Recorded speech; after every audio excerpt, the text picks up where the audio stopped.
Pinagmulta ng 100,000 piso si Magnolia Hotshots forward Calvin Abueva. Yan po'y para sa tila pangungutya niya, hindi ho tila, as in pangungutya, kay San Miguel Beermen head coach George Gallant sa Game 2 ng PBA Commissioner's Cup Finals. Pareho pong binigyan ng technical foul sina Abueva at Gallant sa fourth quarter po ng laban matapos ang kanilang sagutan ng isub out si The Beast. Dito niya ho ginawa ang isang eye gesture na malamang po ay para nga kay Gallant. Nawala po ang kanang mata ng SMB coach sa isa pong aksidente noong 1988. I mean, you don't make fun Hindi of that. maganda yung ginawa niya. Humingi na raw po ng paumanhin ang manlalaro sa insidente. Ito ho ay Because after all, baby.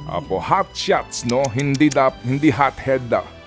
You know what I'm saying? I know what you're saying. Samantala po, wala ho namang parusa kay Abueva sa naging sagutan nila ng asawa ni Mo Tautua na si Aida pagkatapos ng Game 2. Sabi po ni Commissioner Willie Marcial, humingi na raw ho ng paumanhin si Abueva at nagkaayos na daw ho sila ni Mo. Ted Filon at DJ Chacha ngayon nasa Radyo 5 92.3 News FM Monday to Friday 6 to 10 a.m.